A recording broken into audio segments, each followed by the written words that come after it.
I think it's separate email that came out that had that. It's fine, it's just one sheet.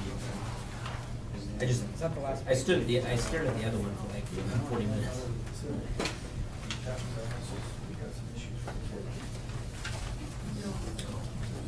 All right. Wait, are we doing the roll and all that stuff? Yeah, we'll do it Formal? last night. Oh, saved by the bell. Traffic was a little Wow. bear getting in. Wow. Did you call yourself Little Bear? Huh?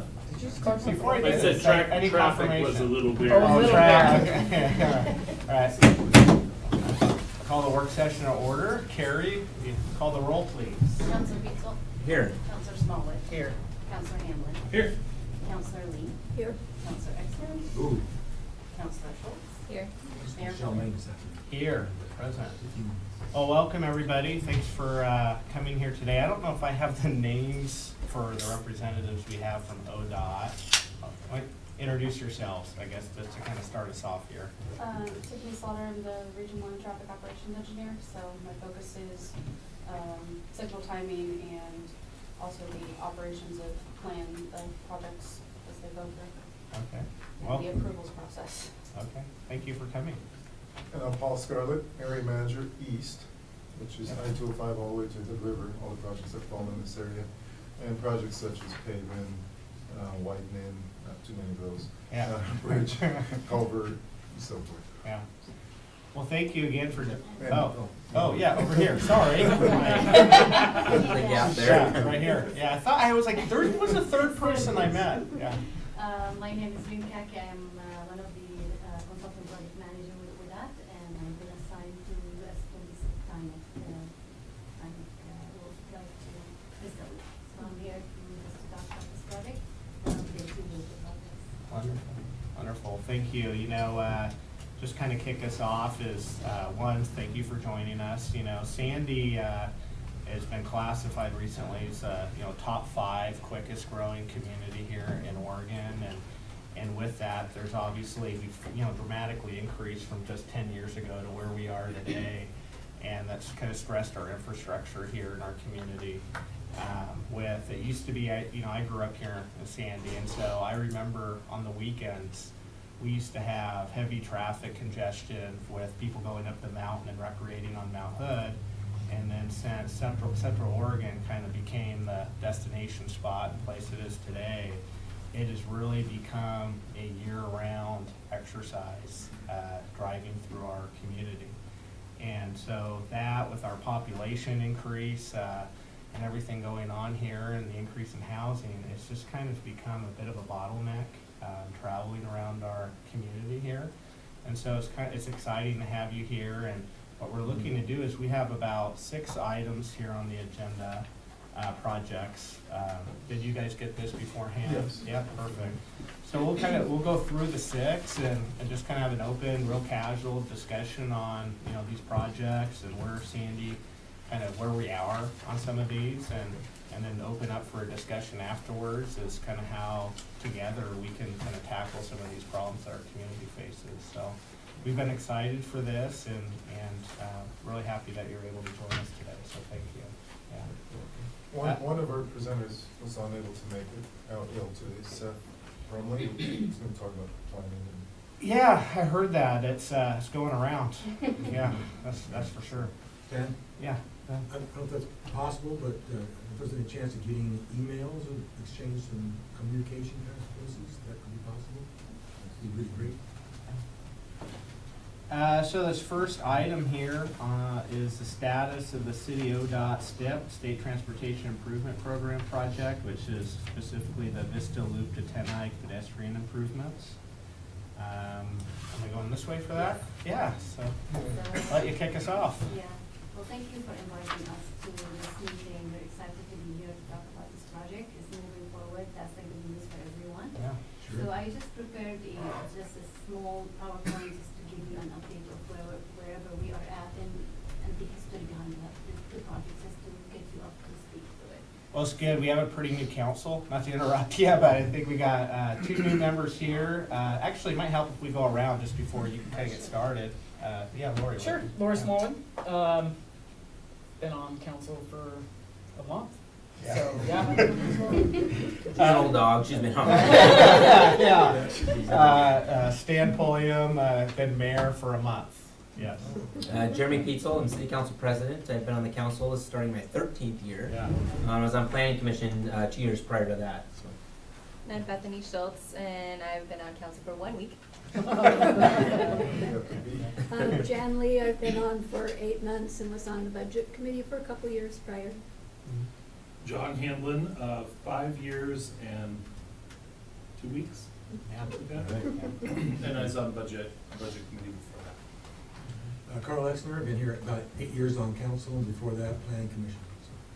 Sorry to interrupt. So just to say, the background will be nice. Thank you. So the project, key number is on 823. This is the key number that ODOT use it when we track any project when it comes to the STIP, basically. The name of the project is US 26. I have worked that through this loop. I used to put it in San Diego. So the project summary, which is the history, we're aware that the city submitted their application in 2012. And then it was considered as one of the projects that was funded in 2015 and 2018 State Transportation Improvement Program. STIP. And then the scope of work, as you all know, that it is a building or constructing a sidewalk on the north side of US 26, which started from Vista Loop apartments, and which connected to a close by an existing sidewalk, which goes by from Sandy downtown. The length of the project is about 2,700 feet, 1.5 miles. And the reason behind this project is to improve the safety for the pedestrian who's using right now the existing road. So there was some concern about their safety. They have kids, and that was a big concern from an ODOT standpoint, and that's what's pushing the project forward. One of the questions that came by is, what is ODOT plan for the public outreach? This is an ODOT project. We will have a consultant on board, which basically we are working on to put the request for a proposal. And then when we have the consultant, they will have a task to perform the public outreach. And it's a typical ODOT project. So there will be a plan that will be submitted by the consultant. It will identify the role for each, the ODOT, Sandy, City Sandy, and the consultant themselves. There is a plan, and this is a task that we are putting in our scope of work for them. There will be a plan to identify the area, reach out to all ODOT, to all stakeholders, which is business owner, resident, apartment complex, and make it to a smaller group. Talk to them about their concern and their, any question for the project to accommodate it at the early stages, and also reach out to any community groups and special interest, and to identify if there is a need for any translation to distribute the flyer for them. There's a different way of identifying and reach out to all these groups. We will be reaching out to nearby apartments and other area of residents, and any counties nearby and jurisdiction, chambers and commerce, and then neighborhood associations, and cities such as Boring and Gresham and Mountain communities. And also, in addition to that, we, as I mentioned earlier, translated communication material will be provided, and then ODOT has a hosted web page, will be available, flyers and mailers distributed to the area business and resident, and also fax sheet and newsletters will be distributed in person in the events. Social media posts will be available as well, and media releases for in-person and online outreach. So this is like a typical what we did in all our ODOT projects, so to be similar on this project. Any question for? Yeah. A couple slides back, you referenced 2015 through 18 as a funding cycle for that. Yes. And you just may have answered that question in saying that this is the typical ODOT process. So I'm curious though, because being it's 2019 now, and the RFP hasn't gone out, the consultant's hired, but really to kind of understand the reality of when projects typically happen from their funding cycle. Because proposal 2012, funding cycle 15-18, we're in 19, and I don't assume we're gonna start construction next week at this point, so. That's a great question. There's a process. So when you apply for any project, there is a selection, group, and they will prioritize the project, and based on priority, they will select it. When they select it, they have to send it to another community to see if there's a fund available or not. And then when it has a higher rank, then they will say, yes, it's gonna be in this tip.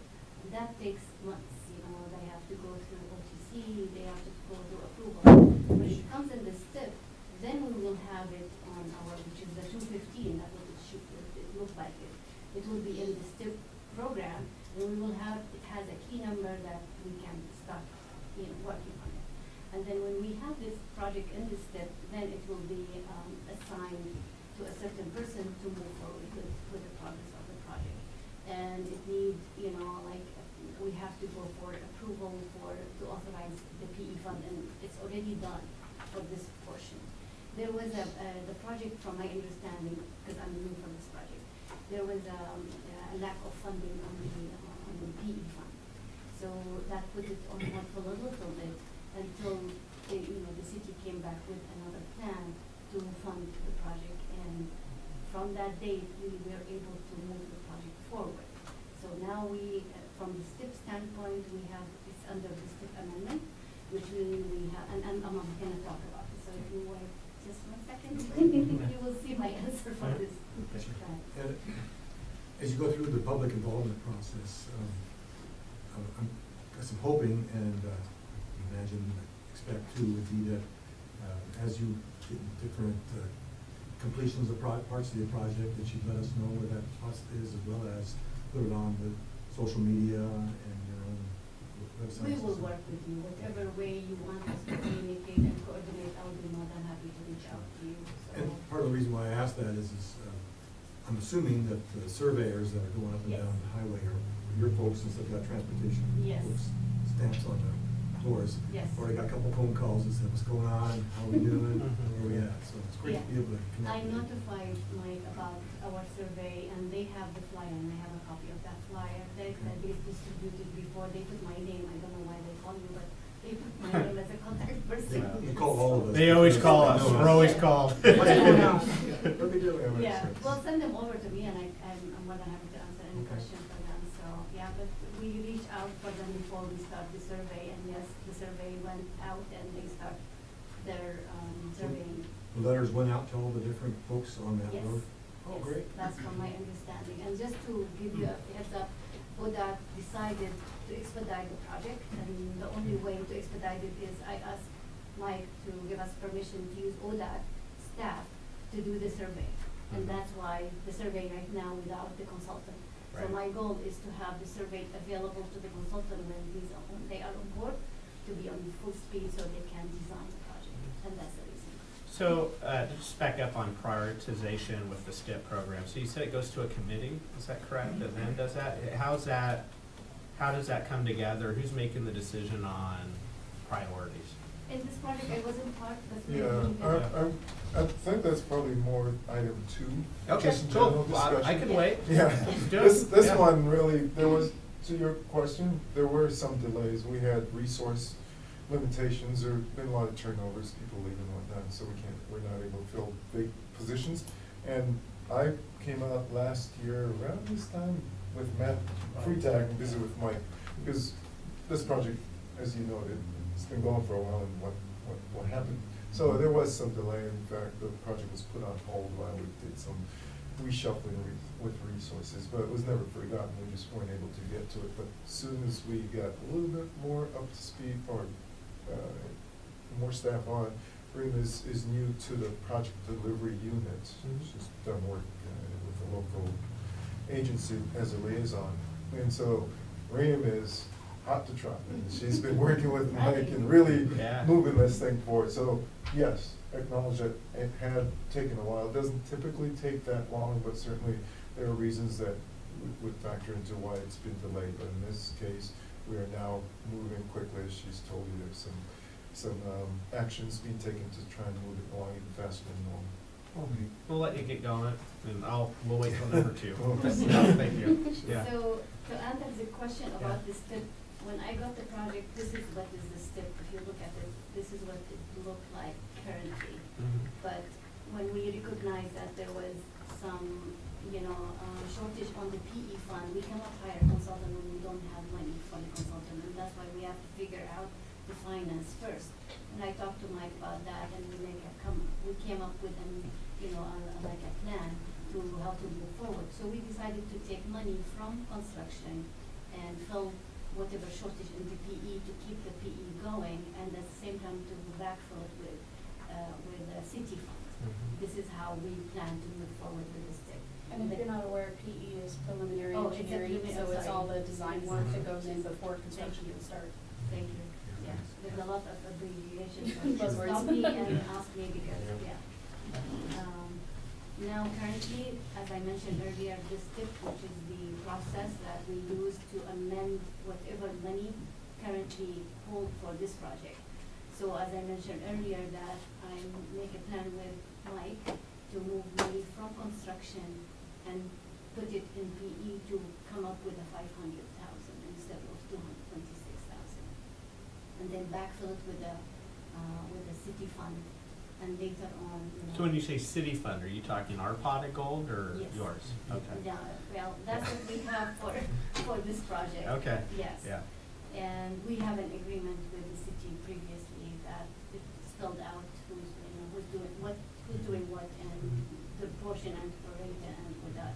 So it's fairly typical. If you have a project that was assessed or estimated 3-4 years ago, and now it's being built or starting with a new consultant or engineer, the cost's going to be different just because of inflation and so forth. So that's where the change in the PE and having to make up the difference.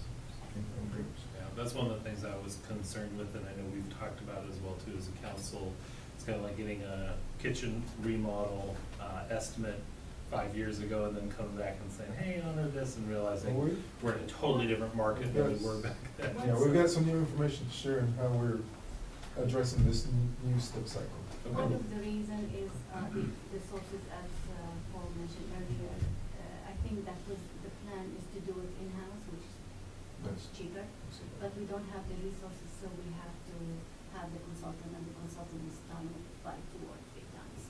We don't have the consultant yet, so I don't have the extra.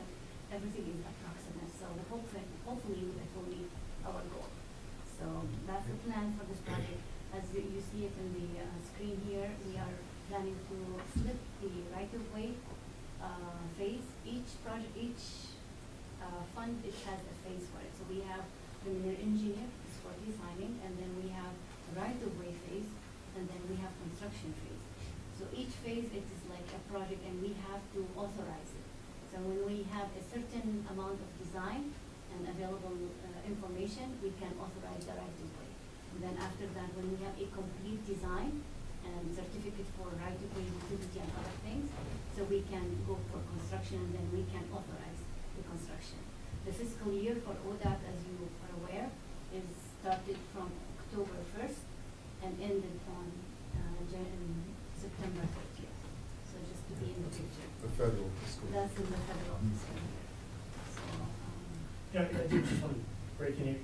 The council's going to see these, I think on the March 4th meeting, there'll be the IGA for the right-of-way Yes. services and we have and a fund exchange agreement for some of the additional funding that we're going to use some ODOT funds that ordinarily come to the city to fund some of this work, But the council, Carl and John and Jeremy, I think it was in August of 2017 when we came to the council and said, hey, we're $560,000 short. It's taken a while, and so the council did authorize that. We're taking that from our surface transportation funds that kind of sit in our account down the same. So it's not really coming out of the street fund directly. But it takes a long time to have to transfer surface transportation funds to a stick project and lots of agreements. So you'll see these things dribble in as the project goes on. And as Mike mentioned, as a part of the, one of the action items that I move forward to expedite the project is we drafted the right-of-ways of the IGA now. And sometimes I have to wait, but I didn't because that takes time. So when I have it, it will be part of the segment that I need to authorize the right-of-way. And one of the wording that I'm putting on the RFP that we need to obligate the federal fund for the right-of-way within this fiscal year. So just, to make sure that the consultant is on board and aware of that. So, any questions? Project schedule, as I mentioned to you, I'm expecting March to have the consultant on board if everything went well. And then ODOT, as we talked about earlier, that we already doing the survey, and my expectation to have the full survey available to the consultant by mid of April. So it's coming up. So whenever the consultant will be on board, if they start the first week of April, that will be at the same time. And then my goal is to obligate the fund in 2020, and then the construction obligation for that will be in fiscal year 2021. Our goal is to advertise the project in July 21, and then big opening August 21. So FY 2021's October 2019. Well, this is Is a when fiscal the- year. Fiscal year is started from October 1st, 2019 up to the September 30th, 2020. Okay. That's how, so it's within this period. So is your expectation then that construction will start in 2021, or do you think it'll be the next fall? Well, Summer? if you look at the advertising the project, I put it here based on my schedule, and in July 21. That's to advertise the project, and the bid opening is our assumption for August 21. My familiarity with larger contracts is that it takes some time sometimes. And They have that's, contractor up and it's ready. buildings, it's all this buildings. Kids are being called. Whatever. So it would probably be 22, and For- they'll be starting building it. Well, if we Have it have the done- bid opening, I mean, they can do stuff within, August until. Sure, August is good weather, I just kind of Right. wondering when they'll be And construction. maybe they can shut down and then they can reopen it again. It depends about what item, like paving, if there is a paving, which we don't have paving here. They cannot pave until a certain time because of the temperature of the Right. weather. But sidewalk and stuff like that, it depends about the weather. I mean, the concrete and it's pouring need a certain weather and a certain criteria. So they might not, it depends, to, wrap it up and then reopen it again. So it's more details, I don't have it yet. Okay. It depends on, maybe we can shift it back, it depends about how fast the consultant come, and we can build it earlier. We're shooting for earlier, that's my goal, but I cannot talk on behalf of the consultant, it will be them, so. Okay. So if the bid opening occurs in August and the process goes as normal, what would you anticipate as a possible completion date?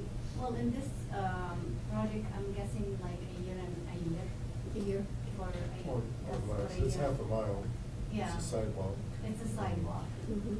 so, I mean, that's my guess. Yeah, the early work to obtain whether access or right of way because of some of the slopes. How where it's gonna be oriented, that'll take long, but to actually construct it, it shouldn't take. I'm not a contractor, but it shouldn't take very long for half a mile. And we will have a retaining wall to reduce the impact. So there is a plan to reduce the cost of the project, so like retaining wall to build it, to reduce the impact on property owners, to reduce the right of way means. So there's a lot of thinking that was done ahead of, before the consultant involved. Any questions? Anything else? Yeah. Are we at a point where we understand maybe the width of the sidewalk as well too? Just given the hood to coast runs through this area, and that's a somewhat dangerous area just because of shoulder width and obviously needing to expand out further. Is that taken into consideration to expand the width at all for that Based one on- weekend of the year? based on the scope of work that was given to me, it was 6 feet wide. Okay. That's how, and that's the minimum that we can, it meeting the ADA requirement. There's some typical sections, you know, in the TSP, and it's, you know, it's after, this isn't really, like, it's on page 13. And they show, you know, depending on whether it's on a cut or a fill slope, you know, and this is something that's in our TSP, and so that's what, how some of that will work, you know, where the terrain drops away from that. So, it does show 6 foot minimum, and I think that's how that's stands. So, you're gonna talk about it in a few minutes, I'll let you go there. But, in constructing this sidewalk, I'm aware there are several places where the houses and the driveways are pretty steep, and that was one of the concerns that I had when I first saw it 8 years ago.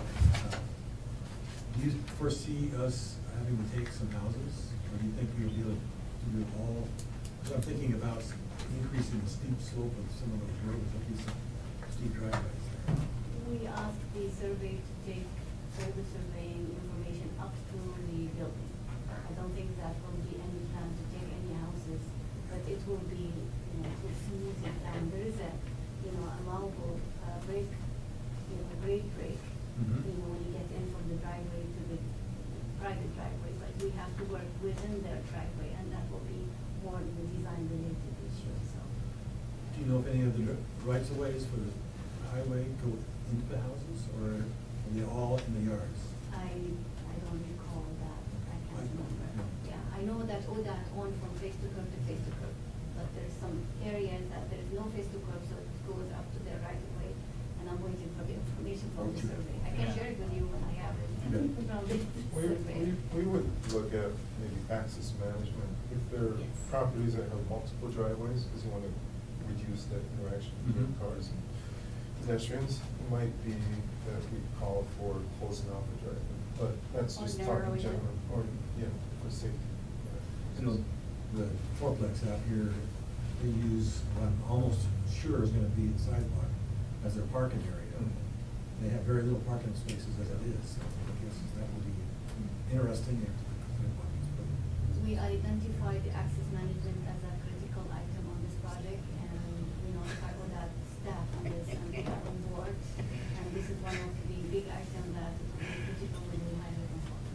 Okay. And Mike will be part of our review panel on, you know, selecting the consultant, so we will have a word with that as well.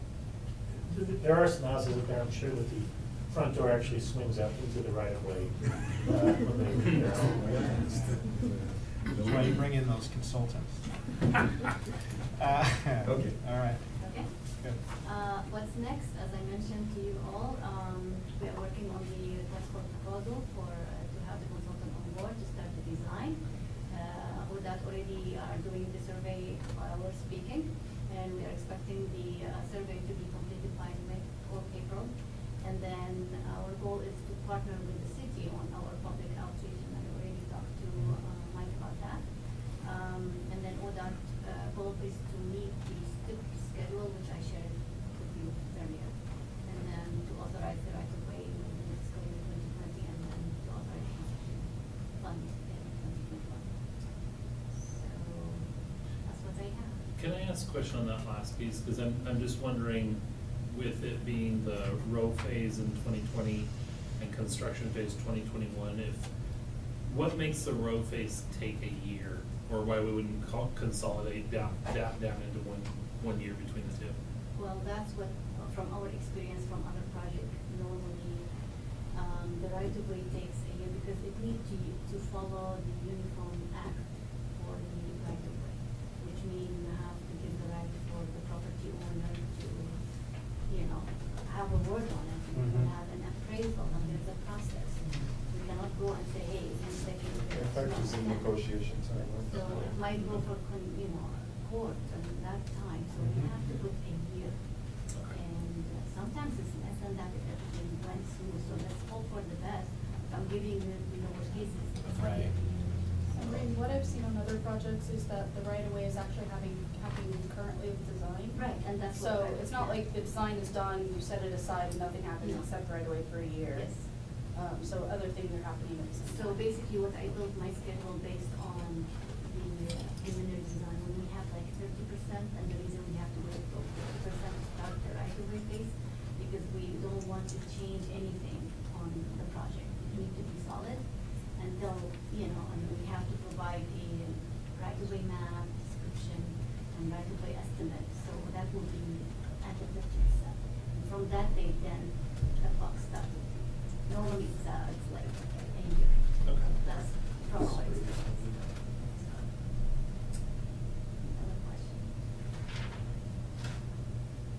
Thank you, appreciate it. Yeah, no problem. And feel free to call me or send me an email with any questions. Do we have your card sometime? We can pass it on. Jordan here. I always forget. Jordan. Should we direct our questions through Mike anyway? Or through Jordan to Yeah, Mike. right. We'll direct our questions through Jordan to Mike. Right.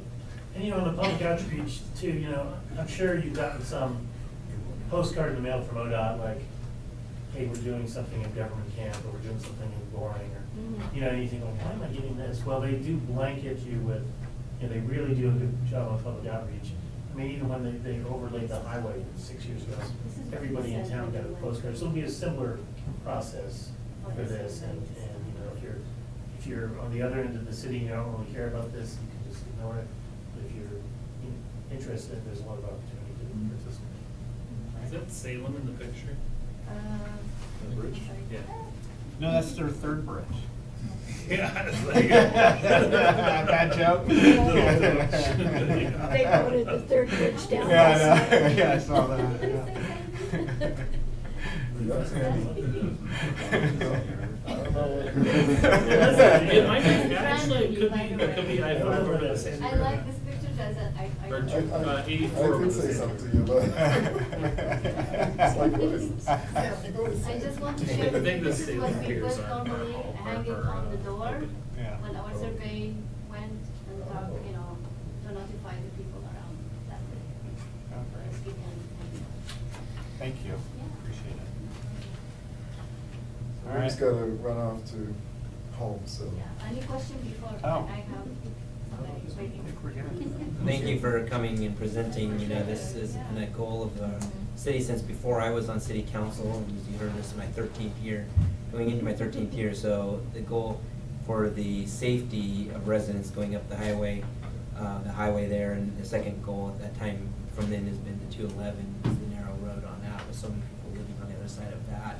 We have some future goals we'll be talking about too here, but just thank you for coming and presenting. I was part of presenting this as a lobbying for this grant, whatever you want to call this, on the STIP project of it, a long time ago. And so when I saw that data, I was like, really? It just seems like yesterday. I know. But then again, it doesn't. Kind of discouraging seeing 2021 before bid comes out. We were saying our kids will graduate high school or something, but things do take time, and we really appreciate your time coming out here and for the safety of our residents here that live in our town. It's an important piece of infrastructure. And just to let you know that this is my high priority, just to make it happen, and when it's coming to my way, it's gonna happen. So, Thank you. Thank you so Thank much, you. appreciate Thank it. you. All right, so I guess you're up, so on identifying these projects and how that process comes together, and, yeah. I'll put a disclaimer out there like a good bureaucrat. No third bridge. I've been with ODOT for a year, so learning the process. But the STIP process is a pretty exciting, of course, important endeavor. I have kind of a real general handout that kind of talks about the next STIP cycle, which is applicable to all the other STIP cycles, but essentially, state transportation improvement program. In terms of identifying projects, the state looks at the state, and so there are 5 regions. We're region 1. Yep. And within the region, it's pretty heavy data-driven criteria, and Tiffany can speak to this, where it looks at accidents, looks at congestion, looks at, you know, near misses even, and a variety of other factors, whether it's looking at the conditions of pavement and doing testing to see its durability and strength, and then deciding which is in worse conditions, which need more immediate repair and fixing. And so there is a process that puts together what's called 150% or 150 lists, essentially looking at about 150 projects. And that gets put together on the basis of information that's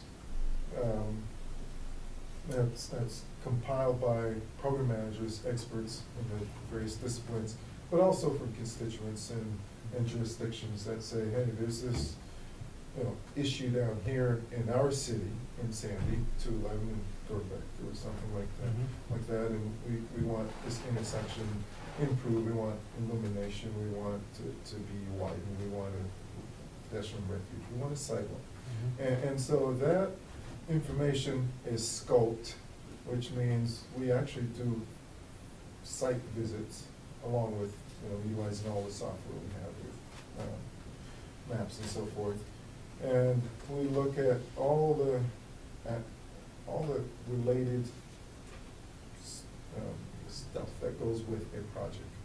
And along with, of course, talking with the jurisdiction, and we are, of course, it's a public process as well. So the OTC, Oregon Transportation Commission, is involved. Initially, there's an allocation of funds that's through the legislature that says, this is what the transportation package looks like for the next 3 years to manage the Oregon transportation system. And so in this upcoming cycle, I believe for the state, it's $2.3 billion. Each region is allocated a certain amount, and you'll see on the handout, it allocates funds based on different areas, and in this case, safety, preservation, operations, leverage.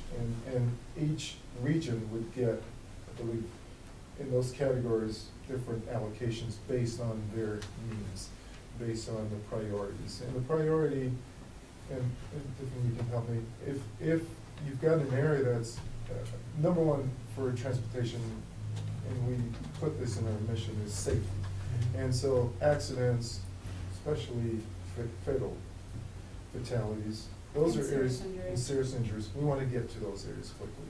Of course, if the pavement is eroded to a point where it's going to create safety issues, then those we'll get to. But, and I can't answer your question specifically in terms of how the prioritization work. It's a factor of all the data, funding, sometimes the conditions, of course, and you know, you've got it comes down to a commission that will ultimately decide on 100% list. So it goes from 150, goes out to public review. Everyone gets to look at different jurisdictions within Region 1. We'll have an opportunity to provide input on a list that will go out for public review. The list is generated or compiled by staff in conjunction with input from ODOT program managers, and so that gets compiled. Like I was saying earlier, so it got scoped. For example, we went out summer of last year to just about every site, looked at it, compiled. We hired a consultant to give us estimates. You were asking about estimates. We made sure this time around we have what's called like a cautious approach, well, to make sure that 4 years or so from now, when we are actually building these projects, we have enough funded. We don't have to go back to the commission to request additional funds. So there's inflation factors, there's contingency factors that's plugged in depending on work type or program type. And the hope is that we'll have a STIP project or a STIP file that includes projects with sufficient funds it gets to the prioritization, it gets to the wants and needs of not everybody, but there's option for input from a variety of folks. And, you know, when it comes down to what gets built, hopefully there's been that good interaction, public interaction, but we also want to get things constructed and improve the conditions and make it safer for our drivers and walkers and bicyclists and so forth. Now, two words I didn't hear though was congestion and growth. Yes. Do those two words come into play on this? They come into play in terms of areas that were built to a certain capacity, roadways, intersections, and now maybe they're not handling them Mhm. efficiently. We did a study, essentially, I might be using too generic of a term, but bottleneck. Mhm. That's congestion. How can you relieve it? For the most part, the state's not in the position of, especially in the metropolitan area, of adding lanes or widening. So we did auxiliary lane as a solution, which reduces the in and out of traffic. So along I-205, auxiliary lanes are being built now. And ultimately, when they're complete by the end of this year, you will, from the results we've seen, it makes traffic go smoother, reduces some of the accidents, it's a lot safer. And so that's one of the solutions that congestion, which is a result, which is tied to growth, Mhm. can produce, but there are ways to solve it.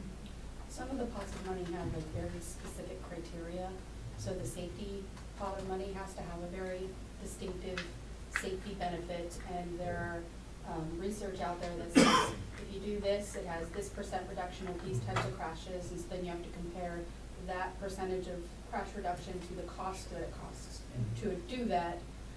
Other pots of money, like the leverage are a little bit looser and more wiggle room, but the leverage projects have to be tied to another project. Yeah. So we Yeah, can so- add a lane here, but only if there's another project doing, say, a safety benefit there. So a lot of them have very strict criteria of where they can be implemented. And I think because Region 1 in particular is so tied down as like, you can't add a lot of lanes, we tend to be focusing on other ways to improve things. And so there's not one that's specifically focused on congestion, although some of them get there. Yeah. Yeah, Jeremy? So I have a question, just for everyone's sake here, there are a lot of new people. Can you describe the area of Region 1? We have how many regions? 5 regions? And can describe our region, not so much everybody else, but a nice idea of how big other regions are, but Okay. because it gives you a perspective of what Sandy looks like in the entire region. Who you compete with. And who do we compete Yeah. with? Because that's, I've been on these commissions before. So Region 1 is geographically the smallest, but we have comparable, if not more, population, Right. which makes things complicated. But we go out to Hood River, and then, following the river, and then out towards Forest Grove, out to the west. We go up just shy of Scappoose. Scappoose got adopted into Region 2 recently, and then as far south as Wilsonville. So it's fairly contained. Region 2 kind of picks up a little bit north and up around the coast area, and then goes down to slightly south of Salem. Where does that end? Yeah, Lincoln City on the coast. Because it kind of. Yeah, it's a big chunk along the I-5 corridor as well. I know Roseburg is Region 3, so you've got 1 in the north, 2 in the Salem-ish area, 3 below that, and then 4 goes along East of north to Hood south, River. Central Oregon, and then 5 is probably the largest with the least amount of people, all the way east, again, the slice of Oregon. So we're competing with Portland too? Yes. Yeah. Well, there's no room for extra lanes over in Portland, so they just solve the problem. I-205 actually is planning the next. They're trying, yeah. Well. So back up a little bit, you mentioned, I know the prioritization goes to high traffic areas or crashes that have happened, but you also mentioned near misses as a possible priority thing. How do you prove that? How do we tell you, like, whoa, we know we have these near misses here all the time? How does that happen? All kinds of database, but Tiffany has one. Yeah, that it's, can- that's kind of in the leverage and operations, kind of like, these don't have to really have a hard, we have these many crashes, this is what will reduce them. It's just a kind of staff knows that there's a problem here. Okay. And by staff, I'm talking about the engineering offices, the maintenance offices, district offices, and then what we talk about with our local agency partners. So that one's one of those like fuzzy things of like, well, this pot of money isn't restricting us from doing that. There's no hard benefit that we can see, but we know there's a problem there. Okay. So that one's the less data-driven part. Yeah, we found signs to also be a good mitigation, just knowing where you're going and it's clear, and maybe even what's coming up ahead in terms of those traffic congestion type signs. Mhm. It allows you to pay better attention to the roadway, and we've found to be a lot more efficient. Are you referring to electronic signs like the one we Yeah. have down here in Orion? It says snow chains ahead or something? And you mentioned a commission. What So- comprises the commission? So the Oregon Transportation Commission is an elected, appointed body by the governor. Yep. And, so it's a appointed position from, I think, geographically represented. Have a chair, vice chair. They administer the transportation funds that's been allocated from the Oregon legislature and make decisions. For example, our director is Matt Garrett. To fill that position, the Oregon Transportation Commission would make that hire. Now, take me through the process. So let's say we as a community have priorities, right, that we want to advocate on behalf of and kind of raise the level of interest and prioritization within ODOT and with the commission. So what is that process for a community like ours? It's a combination. So if it's a site that we already have identified, then it would go through the process of being compiled, being scoped, being the estimates to see what is possible. If it's not a site that was identified through various means, and you're bringing it forward to us, saying this is something we really want to get resolved, fixed, then we would look at a variety of, I guess, solutions. One, we have what's called local agency liaison, where there's an arrangement if, in fact, so if it's been identified as part of the regular STIP process we have funded, it's a matter of does it make the cut? And again, it's comparing that particular location or situation to all the other 100+ projects.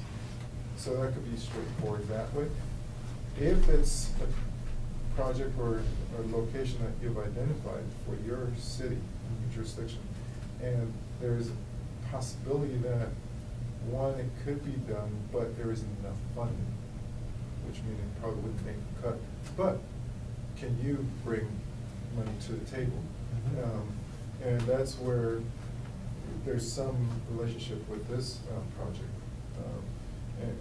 and that could help elevate it. We do have a couple of it's called ARTS, All Roads Traveled. All Roads Transportation Safety. That's in the future. This is good coming up along I-26, Oregon 26. That has, is it signal improvement? Is it right turn?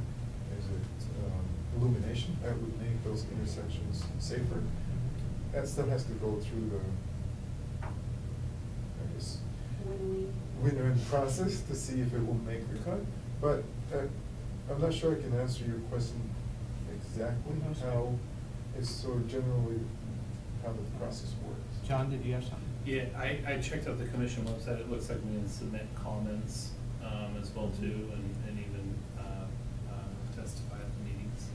So they meet once a month as well too. So there may be some advocacy we could do as well. The question I did have as it relates to safety, is that primarily focused on vehicular accidents, or is this also looking at pedestrian fatalities or pedestrian accidents on that? It does look at both. Our crash database is basically everything that's reported to DOT, which is going to underreport pedestrian crashes. We know that. It's gonna underreport those like a bike bumped into me and I'm not really hurt, so it's no big deal type of things. But fatalities. But fatalities yeah. definitely appear on there. So if it's reported to the DMV, it's gonna appear in that report. Oftentimes if there's a police report, it gets into that system as well. So sometimes it can be things that like people don't report it like they're supposed to, they can get in there, or if it's under the threshold for reporting, they can get into there. So every year we do the safety prioritization index system, something we take all the crashes that have been reported, and then look at them across all the different highways in like 1/10 of a mile chunks, rank them by how severe the crashes are, how many crashes have happened, and then pull out of that the top 5% and the top 10%, basically worst locations. So they can be segments of roads, they can be intersections. Oftentimes they're intersections because that's where you've got a lot of conflicts happening. And so out of the top 5 and 10% lists, then this ARTS system every 3 years as part of the STIP will then look at those and look at each individual location and say, okay, here are the type of crashes we're having here. What can we do? Sometimes they appear completely random and there doesn't seem to be any way to prevent them. Sometimes you get a fatality because a drunk driver ran off the road and hit a tree. Maybe it means that tree needs to be removed, or maybe that could have happened anywhere in this 15-mile stretch of road and it's not really super preventable. And then sometimes you get a pattern of crashes. They're like, oh, everybody's running off the road here. Maybe there's something to do with this curve, and we can do something about that. And so then we'll start putting together a list of, out of these locations, here are the ones we think that we have these proven, what we call countermeasures. Like, these are the things that we know we can do to reduce those types of crashes. And then we start looking at the costs of those improvements. Sometimes we're like, okay, the best thing to do here is a roundabout. So we've had 1 fatality in 5 years, and a roundabout's gonna cost $5 million. Well, it might prevent future crashes. We don't know how many of those we're actually gonna get, and so the cost-benefit ratio isn't as super competitive. ARTS is also, this is the second round we've done this way, but it's supposed to be jurisdictionally blind. So we're looking at all different roads, not just state highways, for competing for those funds. So it could be a side street that wouldn't normally be eligible for that pot of funds, but if it's you know, in that top percentage of crashes and there's a cost-benefit ratio that it can compete for, that'll rise to the top.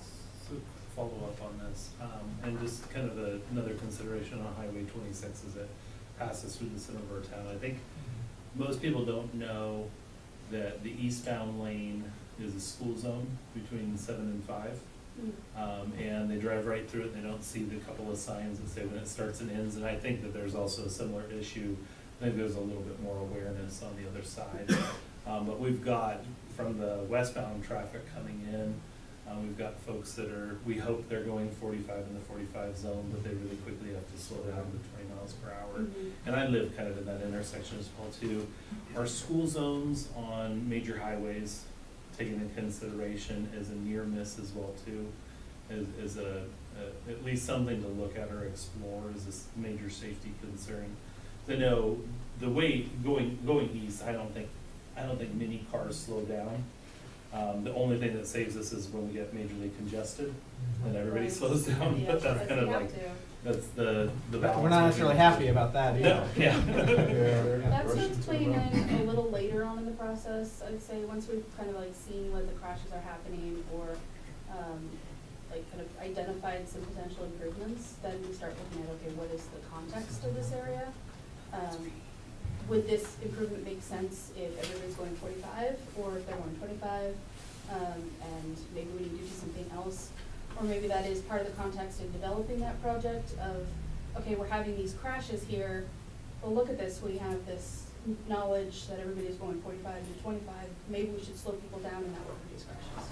So it's kind of that complicated interplay of, it's not a, you see this happens, there's a lot more of like looking at the context and seeing what's going on. You said the school zone is 7 to 5, so it's probably not a one flashing. No, it's not. So that might be something that should be considered, because that's kind of something we're moving towards, is doing the school zones when flashing, they seem to attract more attention. Right. Yeah. I can nearly guarantee when I mentioned the eastbound school zone, half of the room was like, what? Yeah. You don't think that a road over that's actually still part of the school. That's true. Thanks, welcome Representative Anna Williams, thank you for joining us. You're Appreciate welcome. it. You get here so late. Very good. Traffic. Just a terrible driver. Yeah, traffic. It's traffic, it's Yes. traffic, just play along with it. Jan, you had a question? Yeah, you talked about the state process. I was wondering how you work in the federal process, since Highway 26 is a US facility. How do you work together with the federal government on some of these projects? Well, this is where I might not have all the details, but ultimately, the STIP list is reviewed by the feds before it's approved. And they're the ones that help with the funding. And that's where, when Reem was talking about obligation years, there's certain funds for a project is broken into different phases. The PE, which is the design, the ROW right way, utilities, and construction. And a lot of I think the money's don't mix. So, but ultimately, the federal government gets an opportunity to review, for example, this upcoming STIP will go to OTC for, I believe, approval in 2020 summer, and then it gets forwarded to the feds for review over the next 3 months, and it would take effect, or be completed by September 30th, and be effective in the new fiscal year, October 1st, 2020. So they do play a role, and I believe all the freeways and highways ultimately come under the jurisdiction of the federal freeway, or federal highway. Isn't part of the STIP actually federal funds? Yes. Mm-hmm. Of it is. And some of the funds are state funds that can be used. Every once in a while, the federal highway will say, you need to do something here, or this is a project you need to do, here's the money, but more often it's they have provide oversight and review, and less about actually getting involved directly. And I'll follow up on your questions. I know the distinction, the I-5 and I-205 and 84, there are different requirements versus your 26. But in terms of how it all works, I don't know the exact answer. Lori had a question. Oh, excuse me. Yeah, just, oh, no, you're fine. So just kind of going back to that top 10%, top 5% of accidents, recognizing that's a real vague number. Typically, ballpark, what kind of numbers are we talking about? 50 accidents in those intersections, 10 accidents in those intersections? It's not straight numbers, because fatalities and serious injuries are weighted more heavily. Of course. So it has to do with also the traffic Volume, volumes. sure. So you could have an intersection that's got really low volumes and it's had one fatality, and that might make that list. Gotcha. Or we have other intersections that have got extremely high, or even freeways, extremely high traffic volumes and maybe 100 crashes, but they're all property damage and no serious injuries, and they might not make the list. So it's really hard to kind of see where that falls. Sure. And also, we have so many miles of highways that 5% of the worst locations is still hundreds of, segments of road. Mm-hmm. So it's hard to we don't even get to all the top 5% all the time. Sure. Thanks. Carl? So, somehow I want to communicate the frustration of the city in that I haven't really heard it other than maybe a couple of side mentions about congestion, traffic, slow, inability to get across the traffic from the highway and such. That is there a way to, in this mix of priorities, communicate to you the frustration that we hear and the experience in the city about how on Friday afternoon you'll have miles worth of backed up cars trying to get through Sandy, and that leads to some frustration from the side roads trying to get through from south to north, north to south, kind of thing. And then how does that affect some of the smaller kinds of projects that rather than spending $20 million, $50 million, $1 billion kind of thing, how does that reflect on some of the smaller kind of projects? And this is examples, not that we're not panacea, but things like these pedestrian walking, blinking yellow lights that happen on lots of other cities and highways, which are probably a fairly inexpensive solution, that would create a lot of local satisfaction about how that might help mothers getting across the highway. Thousands of cars a day going through. How do we express the frustration and the worries and concerns about congestion that doesn't really respond to things like accidents, fatalities? And I know this is a haul route, so I'm sure you are aware of how to get traffic through the city quickly, make sure that trucks get through. From our sides, we see lots of trucks going through at exceeding numbers. So how does that mix with your priorities? Well, we've been separating out congestion from safety in our kind of discussion, but Yeah. they aren't separate. Really So, not. because congestion problems lead to safety problems, so, Right. you know, that's. You see that at that left turn, right? Mhm. People Yeah. run through that light because they've been sitting there in congestion for so Yeah. long. Yeah. So it does get reflected in that side, but, I mean, as an agency, ODOT is very focused on safety, so that tends to be how we frame more conversations, but it doesn't ignore congestion because they're so intertwined. So that's definitely a big part of it. So how do we communicate that to you in terms of, since it doesn't get recorded? Am I sitting there on a left-hand turn, sitting at 362nd for 3 and 4 light changes? How do I communicate that? Do we have, because, I mean, we have we have asked ODOT, and that information is captured, and we respond, and we'll keep track and monitor situations, but, right? Is the commission a good avenue for that?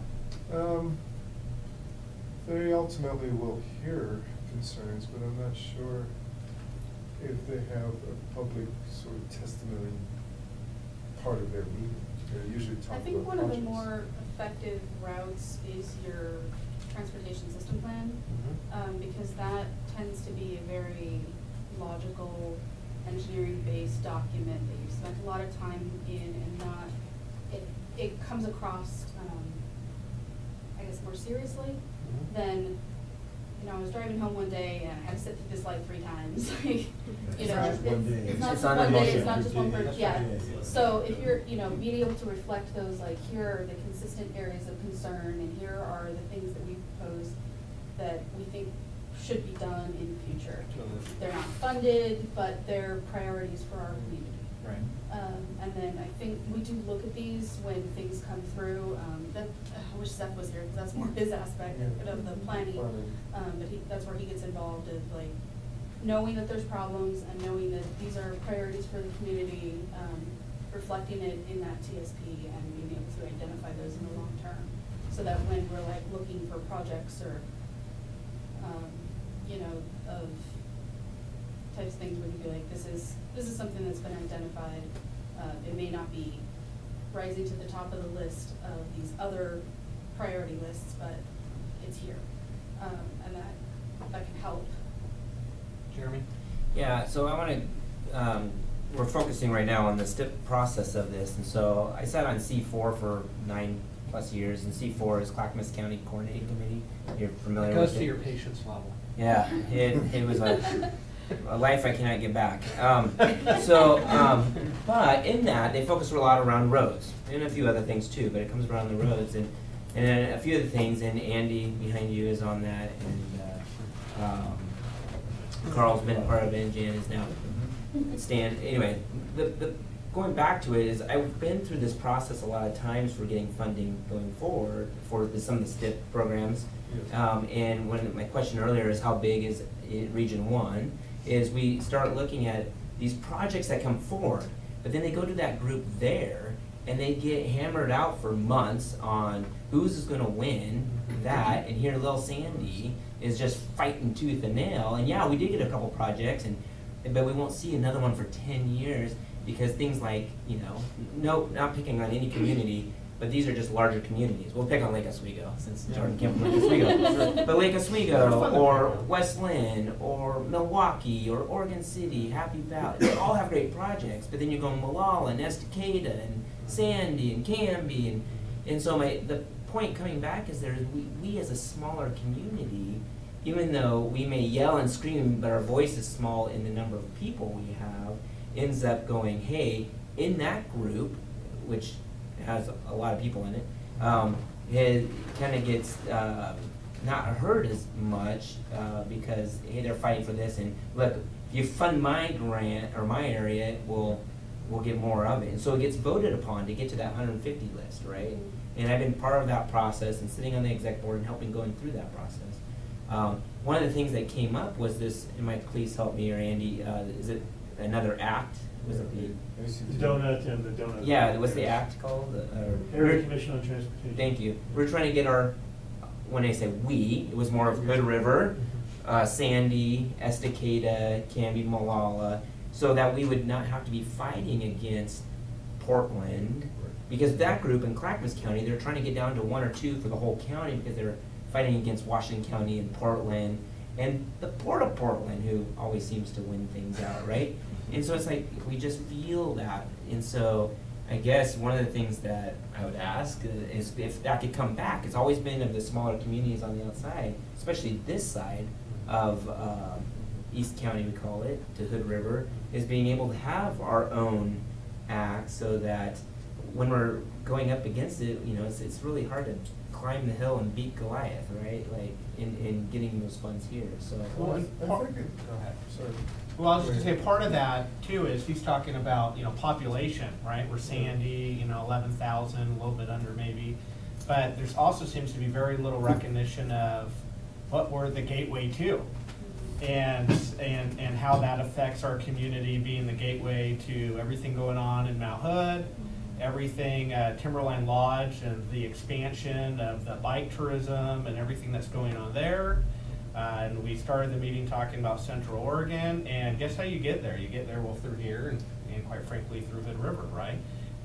So, I mean, how does that all come, and I know, you know, we're missing our planner here, but I mean, how does that get factored in on the priority list that, you know, sure, we're a community of 11,000, but we're starting to destroy our city, our small town, quite frankly, with this, by being a gateway to everything else going on and outside of our control and everybody flowing through our community to get there.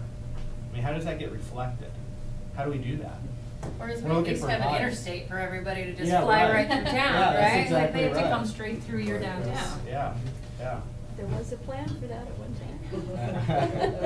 What I think is kind of interesting as well Yeah. too is, I'm curious when they do any kind of analysis of traffic and congestion when they come through. Because you're gonna see everybody, and I work over at Mount Hood Community College, we have a lot of folks that work for the college that live past Sandy, and the only way to get home is through Sandy. But if you take a look on a Sunday afternoon, I mean, my family lives right down the road, literally less than a quarter of a mile away from the downtown corridor, and on a Sunday, we won't walk up because the traffic is so bad, and everybody's coming in screaming from the mountain.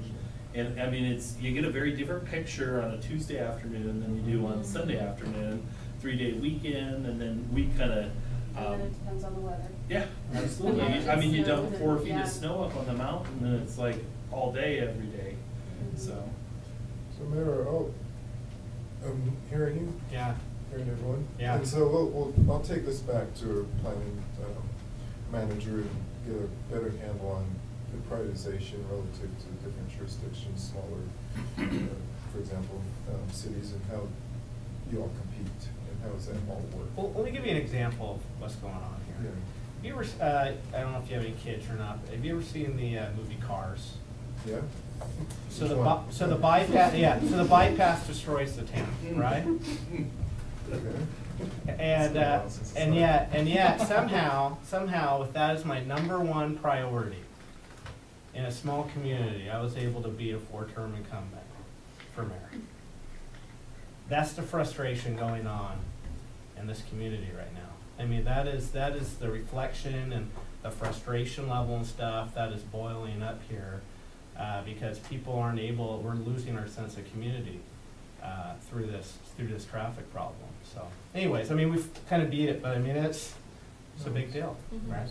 Yeah. I have a little bit different twist on this same sort of issue, and so let me ask, and I don't know if you're prepared for this or not. It was one of the things I was interested in and seeing, talked about in this, was the recognition of just how many cars go through Sandy at any one day.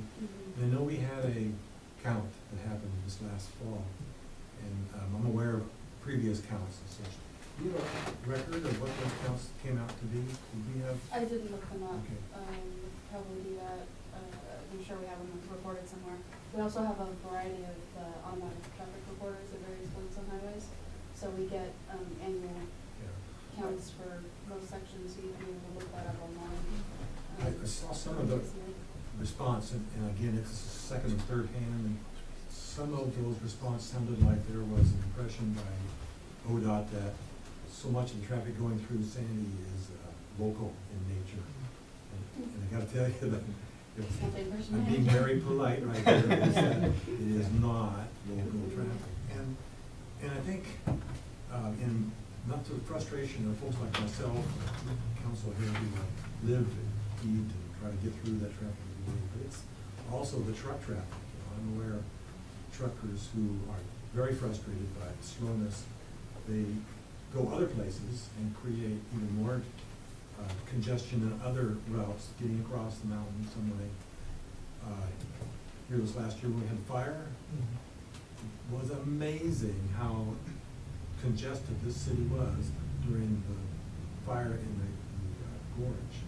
Because everything was tracked through the Sandy, and I'll bet the numbers were in the hundreds of thousands of cars a day. So I don't know if you have those records and have that response, because I would be very interested to know, do we have that impression or decision that much of the traffic through Sandy is local, or do we, as we perceive it, maybe stronger than that, but is it exactly what we think it is? Tens of thousands of cars going through the city, 90% of it is highway traffic. We'll go Jeremy and then Jan. Yeah, so I know that coming through Sandy, we're a transportation route, correct, on that. And so during certain events, they change that transportation route to I-84 to get to Bend, go up to Biggs Junction and go down. That's what we've been told. And so during those times, it's really a nice walkable city.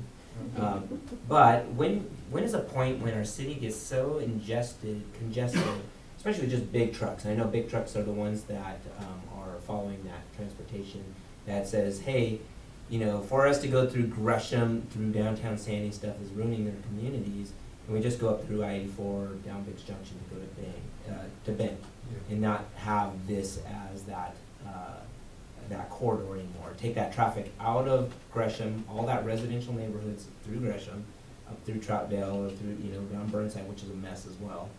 Not through Sandy, to send that through traffic. I'm not talking local traffic, but through traffic up. Sorry. 84 through it. But you got 84. It's an interstate, right?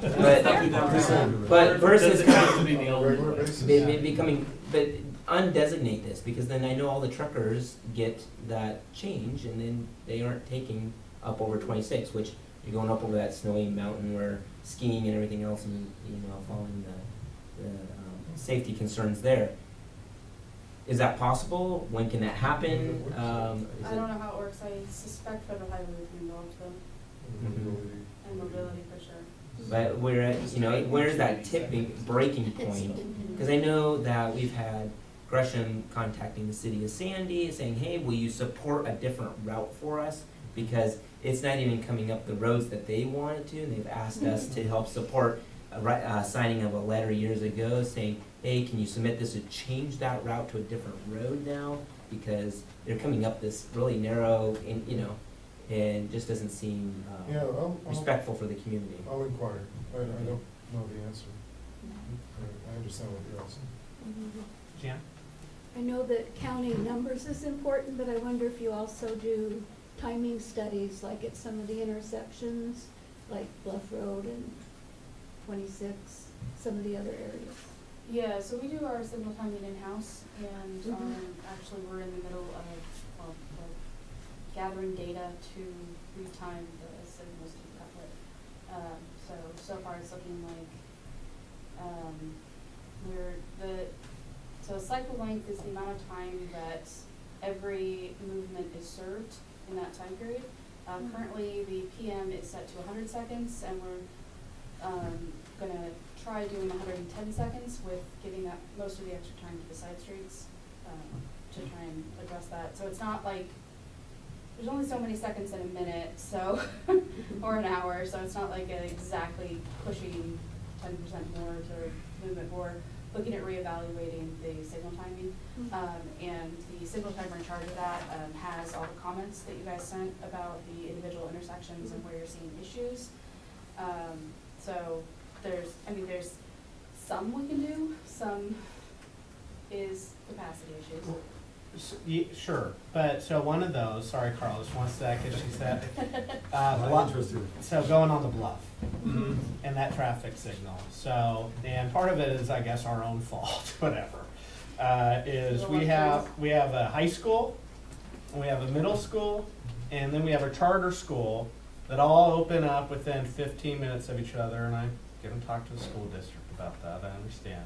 But which means they end about 15 minutes from each other, right? And there's only one access point to those schools, and that is that intersection there off of 26 going on to Bluff. And so I understand that a big priority for ODOT is to get folks through town.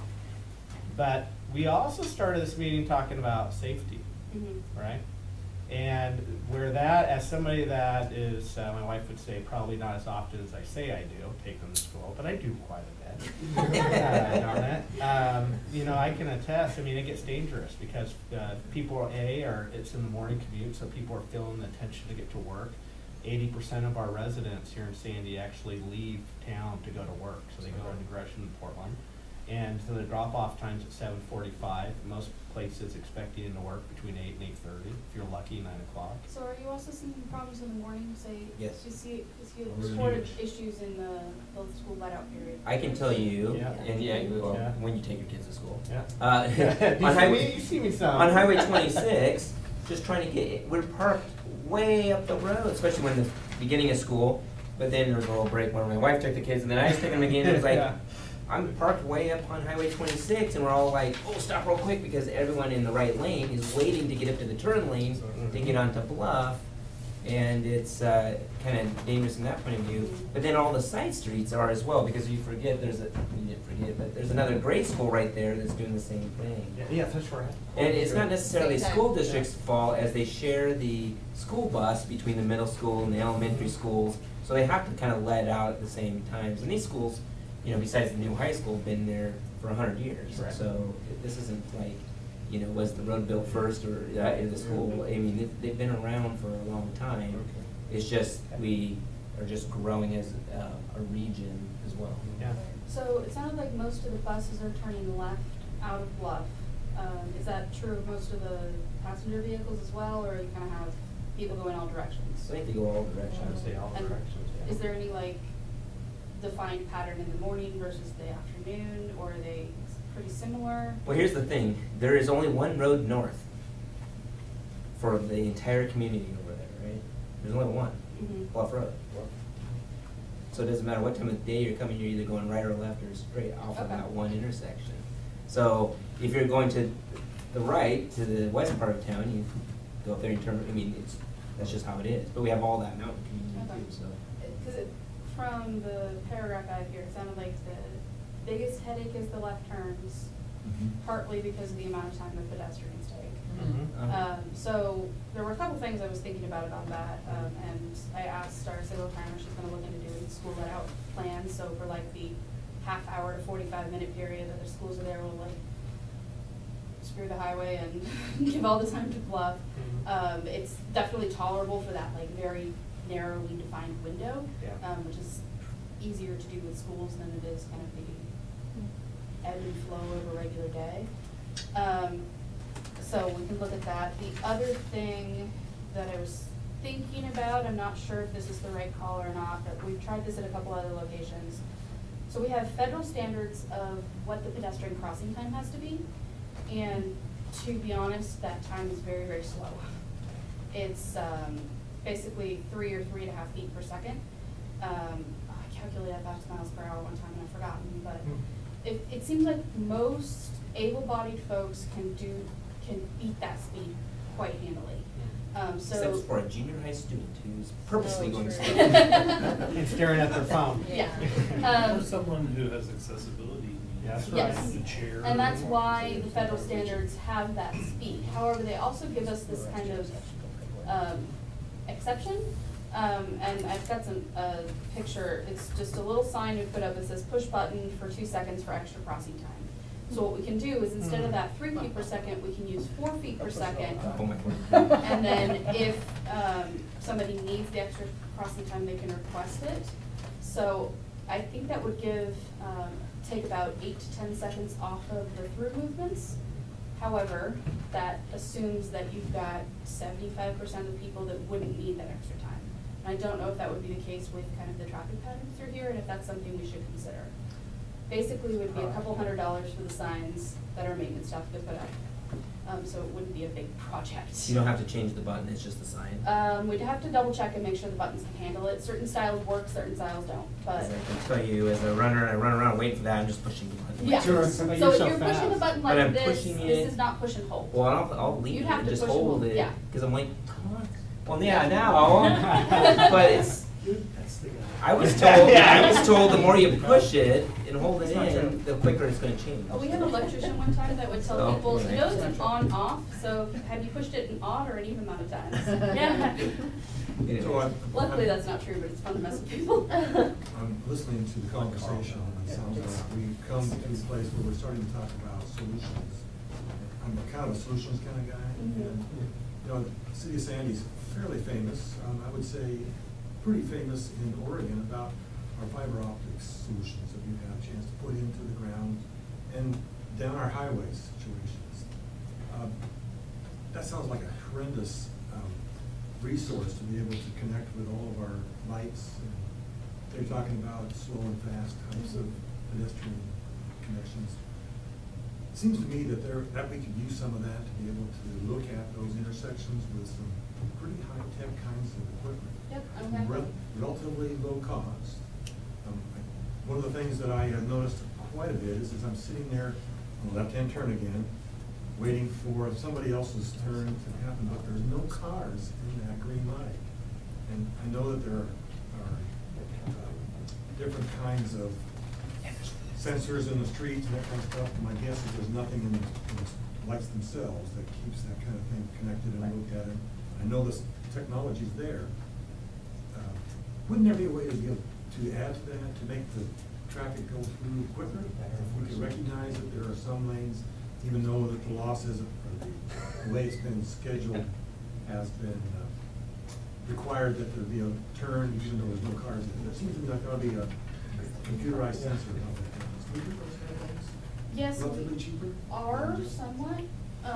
So there's two competing factors when it comes to signal timing. You can either make every movement responsive to the exact amount of cars that are waiting when the light turns green, or you can allow vehicles to hit multiple greens in a row. So they're kind of contradictory and competing. So if we were to end the green light just because there's nobody on the highway, that might mean that we can't flush the traffic through. They would end up stopping at multiple lights. So we have to keep that light green for a period of time in order to allow that progression to happen. Are So there computer are programs smart enough to do some of that? Because they can talk from Jarl clear up to Mhm. Penn Ike. Yeah, so there's each other. some level of pre-programming we have to do. I mentioned the cycle length before, so all the signals in a certain area, which there's two systems in Sandy, there's the couplet, and then there's three signals on 26. So each of those have a different grouping, but they all have the set cycle length, they all use that same cycle length to be able to do that progression. I don't want to solve the problem tonight. Yeah, I'm just so wondering. there is a type there's of, recognition. in order to do the progression, we have to have a little bit of loss of efficiency in the other movements. But if you made it super efficient for each individual intersection, you'd be stop, stop, stop, stop, which doesn't help in the long run either. There is, so that's standard signal timing. There's also a feature called an adaptive signal timing, which costs a bit of money. But that is basically smarter signal control, so that instead of each signal having to be the exact same settings day in and day out to make them all function together, they do have some programming that happens more on the fly. Those can run anywhere from $10,000 to $50,000 an intersection. Those sounds like solutions that are relatively inexpensive. We're talking hundreds of thousands of dollars in some of the communities to get their solutions taken care of. Yeah. So before we solve the problem, I don't want to solve the problem right now. How do we recognize that Sandy could use some of that sort of thing? How do we get that on the priority list? You want the traffic to go through Sandy quickly, so we also want a pedestrian and side traffic to go at a relatively efficient. Yeah, it's, yeah, finding funding for that is difficult, and it. So do we attach it to a Christmas tree bill at the end of the legislative session? Sometimes it takes somebody fighting for it, saying, Yep. this is what's important, we're gonna do this. She heard you. Yeah. That's why she left. And I'm make joking. this so, you know, if that ends up being the right solution, and I haven't done the analysis to be sure it is, but there are ways to like go through the analysis and find out what could be improved here, and then having somebody to push for that, usually with a little bit of money, maybe not all of the money attached, Sure.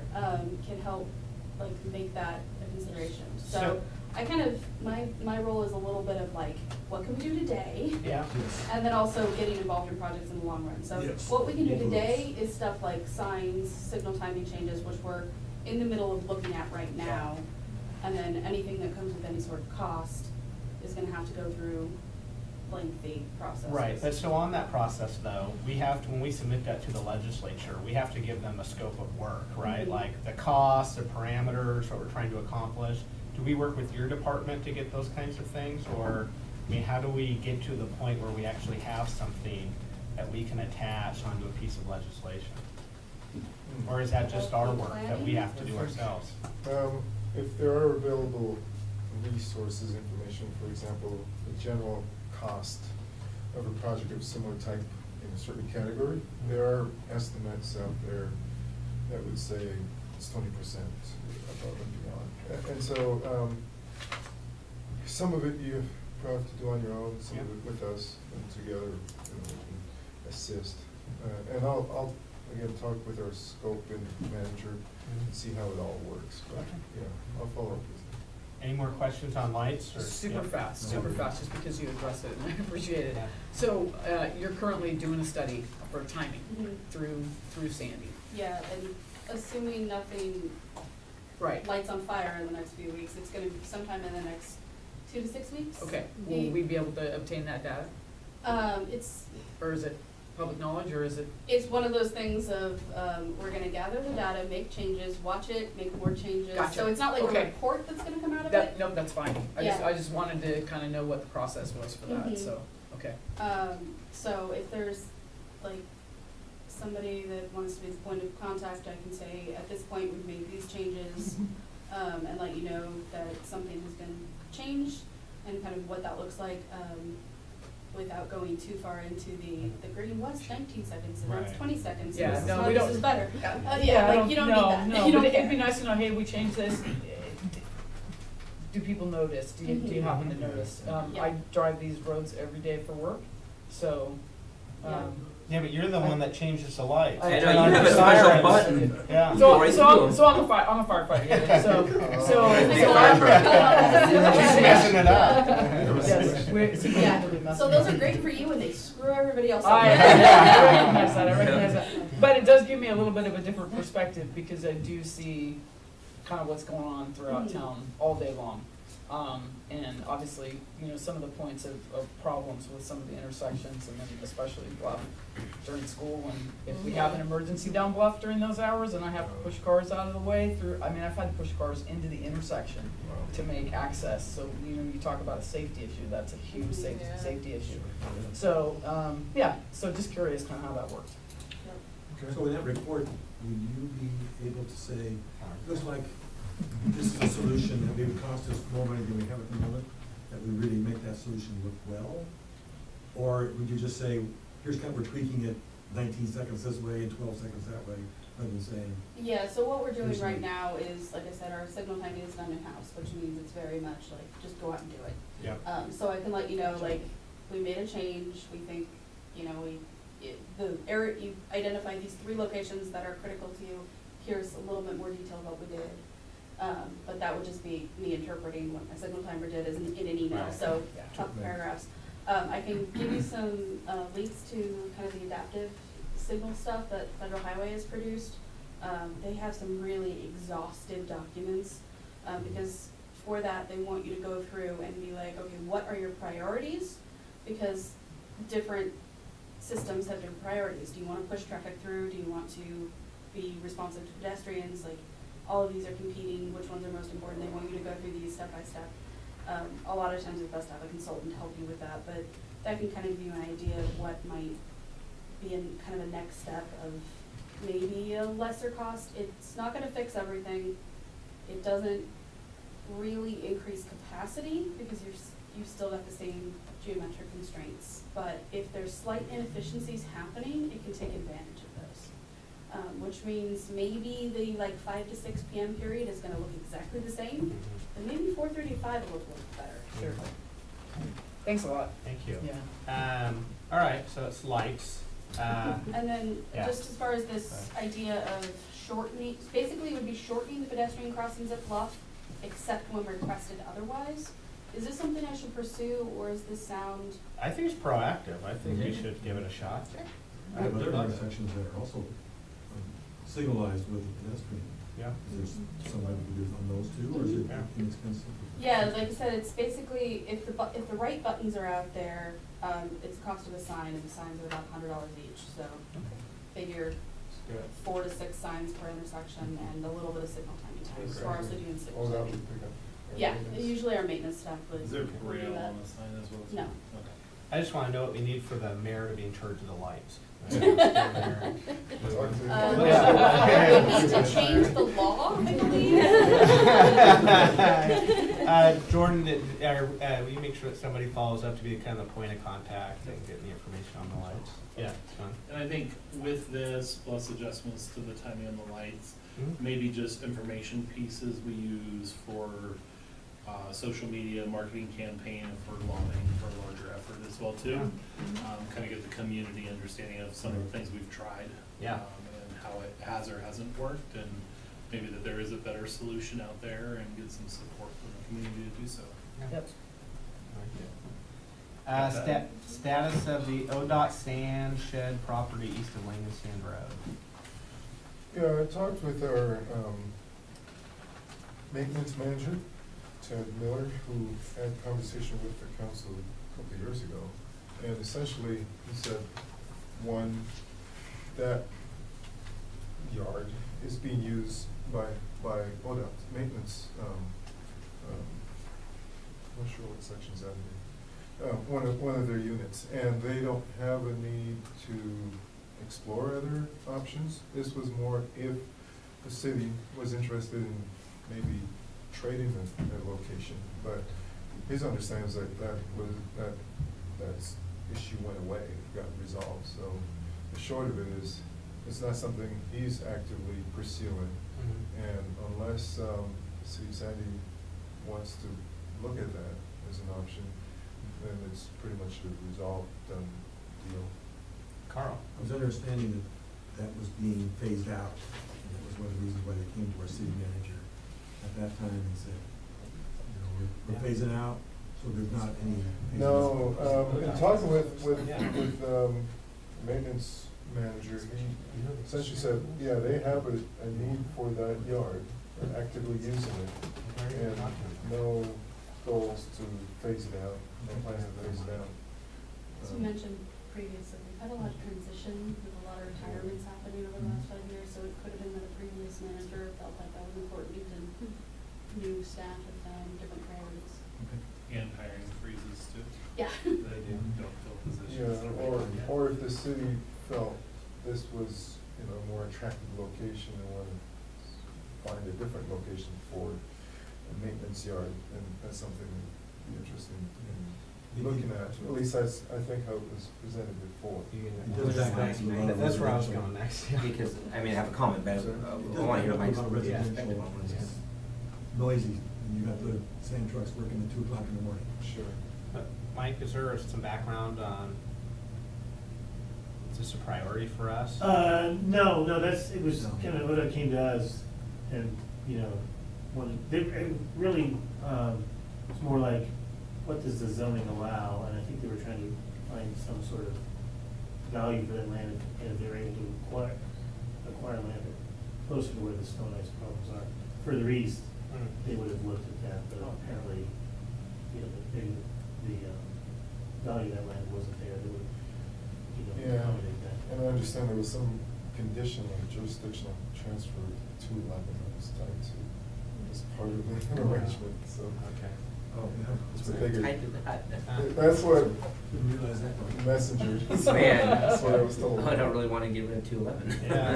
Yeah. Did you have a comment on it? Oh, no, I would just say that I was kind of excited to see that be moved out because I think the land itself was more valuable to the city tax base as being right there around residential at 2 in the morning getting sand, you know, bothering the neighbors, the residential neighbors right there next to it.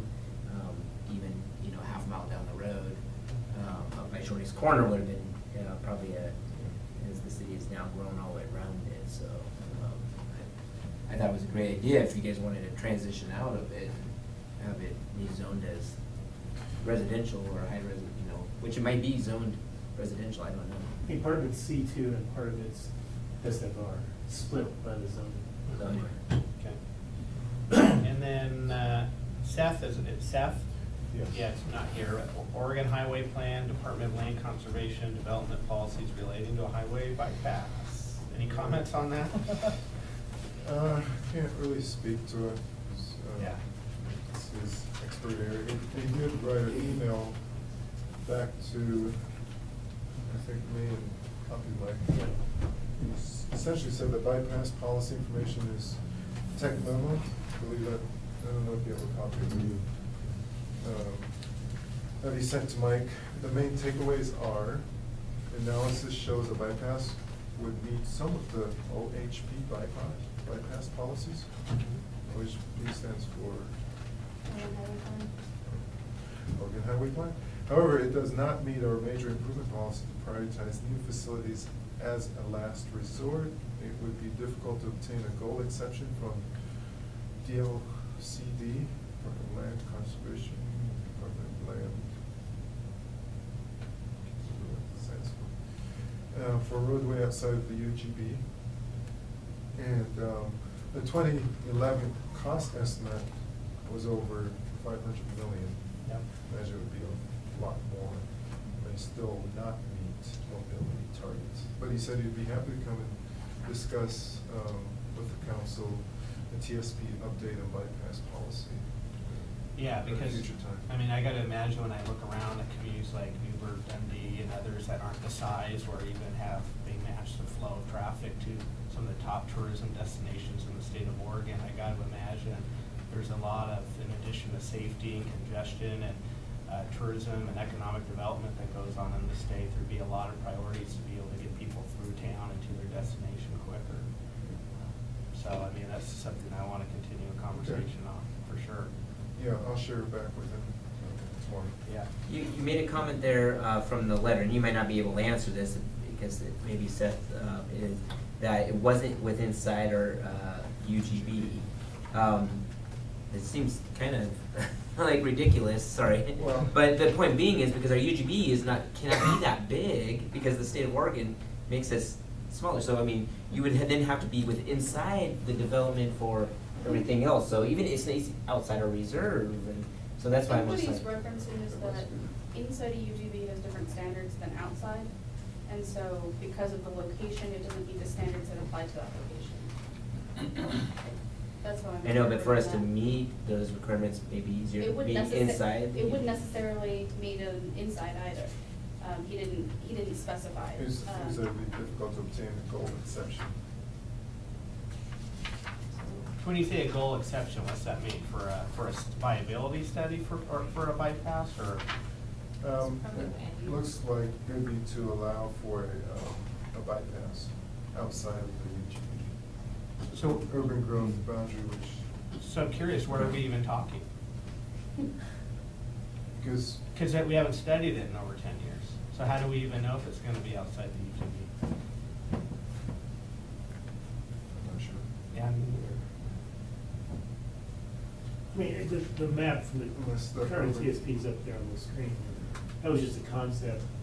But, I mean, I think it'd be tough to cite a bypass inside of UGB Exactly. because it's gonna be near somebody's house. Yeah. So, you know, that's the response, but then, you know, you don't wanna like shove it out into rural areas because it's still in somebody's land or somebody's house. So it's just very difficult to balance, you know, property rights versus, you have this bucolic rural environment and then, oh, surprise, we're building a highway through there. So there's a lot of public, process in highway bypasses, for sure. Yeah.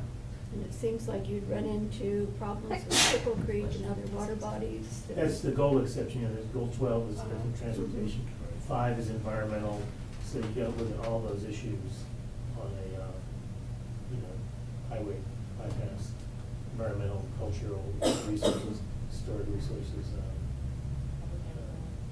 just the land use issues too.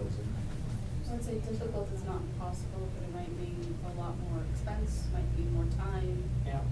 It might mean some really strong justifications for why you're not meeting certain standards. So my understanding is there's a conversation between our planning director, Kelly O'Neill, with, when talking about our transportation TSP that's coming Yes. up, Yeah. doing a study of the bypass. Where are we at with that? Based on what Seth said today, he said, we'll be hiring a consultant within the next month or so to work with their TSP update. Funded through a TGM grant. So there'll be more opportunity to discuss traffic forecasts and transportation projects within the city. So it sounds like there is active coordination. And then there's Clackamas County is coming forward with a countywide transportation system plan and goals. Are you aware of that at all? Okay, I just didn't know about linking in with what's going on there. Okay. Any other questions on that part? We'll just go to open discussion if not. We did skip over the traffic and pedestrian signal warrants. I don't know if you had specific questions on that. Oh, go for it, Carl. Well, that was one of my questions again. We're understanding that there are certain kinds of warrants that lead you to go towards certain kinds of equipment changes, lane changes, all those sorts of things. Mhm. We get fatality creates pretty significant warrant to make that happen. For example, we have a desire out here as we grow towards the east, to put in a light out there towards what we call Vista Loop West. And the warrants on that are very low compared to what you guys would expect to see a signal out there. So what the question was more about when and how do we know when those warrants will approach that line? And if we could supply information that would show that the evaluation's a bit short on what those data would show that would make the warrant express that we needed pedestrian blinking lights, or maybe intersections that have lights, or maybe we need to restrict left-hand turns on Highway 26. What are those warrant decisions made? So, got a bunch of guidance documents, just 2 of them. Good. So this one is the main one, the METCD's federal highways, there's a whole section on traffic signal warrants. There's 9 of them now, I believe. And it goes through detail of how to meet each one. I think about half of them are volume-based. There's a crash warrant, there's a school warrant, pedestrian warrant. So there's some really detailed how you justify a traffic signal. And it is really hard to put in a traffic signal that doesn't meet at least one of those warrants, preferably more. Knowing that traffic signals lead to increased crashes. So we want to make sure we're putting them in the right place. Other types of changes have different requirements. A lot of them are less strict, whereas you have to show that there's some justification for it. But like, the flashing, rapid flashing beacons for pedestrians. There's some worksheets and some guidance, and a lot of it has to do with how many pedestrians are crossing, but, I mean, we're talking like in the teens per hour. So Yeah. if the threshold is 14 pedestrians per hour and you only have 10, it's not as hard and fast as the traffic signal. So we have to do some justification to say why this is the right treatment here. And then we have the ODOT traffic manual, which talks there's different sections on different types of treatments and what types of things we look for. Sometimes it just references sections of METC. Sometimes it says, perform an engineering study, and that's all the guidance you get. So depending on what you're looking at, both of these are available online for free. So they're fairly easy to track down. I like to sign Carl on reading those. And add it to his wastewater treatment rating and community campus. Yeah, and then we have different design manuals and stuff that are also available. So it's, so there's, a lot of it boils down to prove this is the right location, this is the right treatment, and that you've done due diligence into seeing that this is not gonna cause further problems and that it's the right call for this location. Like I said, traffic signal warrants are really hard and fast. It's really hard to justify anything short of meeting those warrants. Some of the other things can be a little squishier. Pedestrian signals in particular, the flashing beacons, is like, we know that sometimes people aren't crossing there because they don't feel safe, and so putting in some safety improvements will increase volume, so we can kind of say, well, there's a need here even though we're not seeing it in the data. So, hard to get into too much detail without knowing specific locations and what you're looking at. So this is a lot of stuff, and that's why people go to school for time to, you know. So we wouldn't, other than reading your manual, and I am not volunteering to do that. Yeah. No, you were assigned to it. You were voluntold Actually, to it. to be honest, I have not read every word of these. What I tend to do is save the PDF and then do a word search for what I'm looking for. Right. And then try and find those particular locations. This is where consultants will help you out too, when you're developing your TSP and stuff, with looking like, okay, these are the kinds of things we want, or even just, this is the problem we're trying to solve, what are some potential solutions through here, and what do we need to justify those? I guess that would be the question is that we're aware of, there's several points of pedestrian crossing, for example, that we realize are really concerning. I have my offices outside one of them. I hear screeching tires every day, multiple times. And I just think to myself, we don't want to hit the warrant of a fatality with a mother pushing a stroller of a little baby. It just is not the kind of thing I hope. Yeah, and so there how is we move forward. there is crash data associated with a lot of these, but a lot of them are also volume based. So you don't have to have had crashes to justify most of those. So without having a funding associated with something, it's hard to be like, we should go all in with the investigation. So you're thinking an engineering report is what, a study needs to be done to identify those, it's called pedestrian morat right now, kinds of crossings. So Yeah. that's a cost similar to maybe doing a cost analysis of doing the bypass. Those are all costs of engineering reports. Yep. You need to prioritize those. Yeah, and so I would recommend doing these in like kind of a systematic fashion.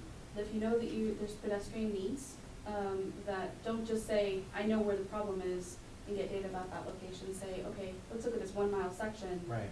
Because It's connected. Right? yeah, it's connected, and you might identify like, oh, maybe the actual, like, people are crossing here right now, but if we did something, we could move them over here and it would be better. And also, like, it's a certain amount of money to get data for a location, but if you do 3 or 4 locations at a time, that's not gonna be as much. So, like, kind of identify where your priorities are and maybe roll that into the TSP of, like, having the consultant potentially doing some of that investigative work of, putting together some pedestrian treatment ideas, and keep in mind that all of this is dependent on approval by the state traffic engineer. So please don't put in to your TSP, we will have a signal here, by this date, because it might be that by that date, it's not justified, or that it's the wrong treatment. So putting in things like, these are the things we want, or the problems we're trying to solve, and here's one of the solutions we think might work. Kind of softer language, because it's pending approval by other folks. Cool. So one of the items I wanted to bring up, and I think a lot of it's for staff, so just to kind of bring up and put onto the radar screen a little bit. And I know we're talking about maybe even doing a follow-up meeting in Salem to, kind of hash through some of it, is on the west side of town. So, think our Fred Meyer side of town, right, as you come through. There's some different things going on in our community. One is, that's, if you think about where Sandy has the potential to grow and where that might be happening, that's kind of the area, right, where there's a lot of land there on the freeway. And there's a series of things going on. One is the 362nd, we're looking at 362nd to Bell Street connection through. So 362nd is right there, it's that turn in into Fred Meyer's. Okay. And what we're looking to do is connecting that to Bell Street, which connects there to the high school. And the hope is that that will alleviate some of our concern we were talking about earlier with only one access to the high school, being that of Bluff. But when you think about through the west side of town, both on the north side and the south side, we have a lot of access issues to both of those properties.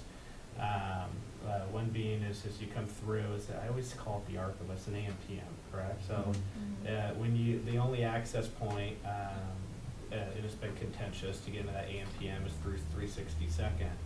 But when you think about all that land on that side of town, on the west side, that is currently the only access point to any potential development that goes in there. So you think about any development that happens. Right now there's a Sabella Farms that owns that.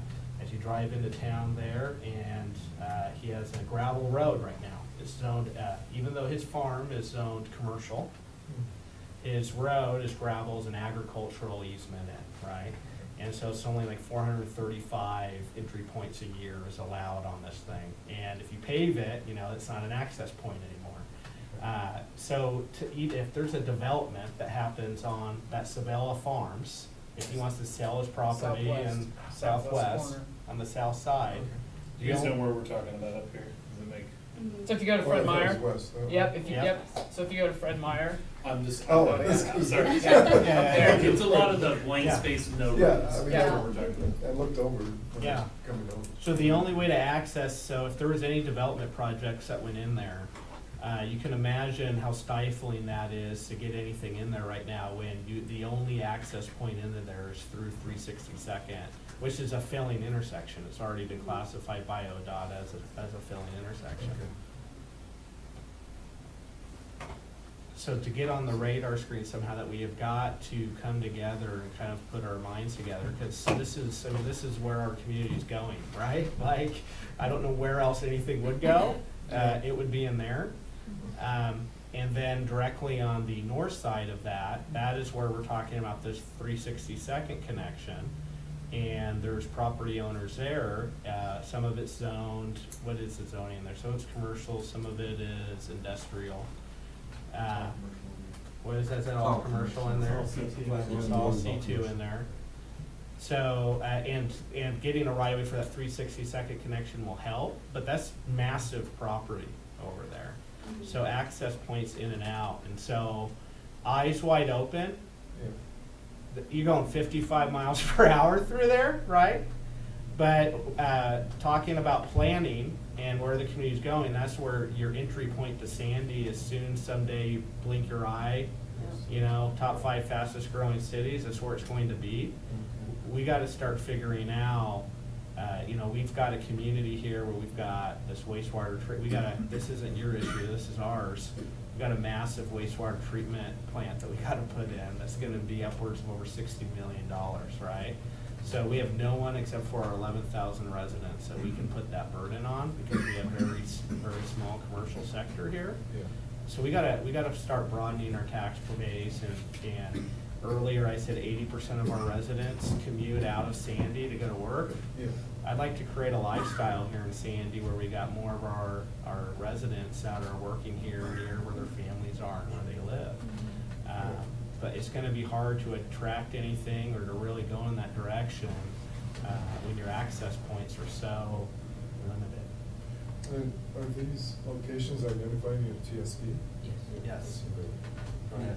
So one of the things I was gonna ask you, and Stan kind of broke the, into the subject there, was this northbound. As I talked about a little bit earlier, we only have one road going north, the Bluff Street, right? And ODOT, Bluff Road there, and ODOT has identified that as a failing intersection how many years ago, decades ago? A long time ago, right? As we've been told many times that that is. And knowing that ODOT would like to help alleviate some of that stuff by getting local traffic off of the highway, right? As you're doing some stuff on 205 and other things. There was a grant here that we implemented the road, DeBarco Road, through a project to help with, you know, hey, if Highway 26 gets, you know, blocked, an accident or a natural disaster, we can go around town through DeBarco and around. There's a section over there to help out because we had no way for no parallel roads going through there, and we can't really do that on the whole way on the north side because we have the Sandy River and the cliff, and we're just kind of out there. So, but if we could have the ability, as Stan was saying, the 362nd to Bell Street, even if that development, nothing went in there, just help offload the traffic from Highway 26.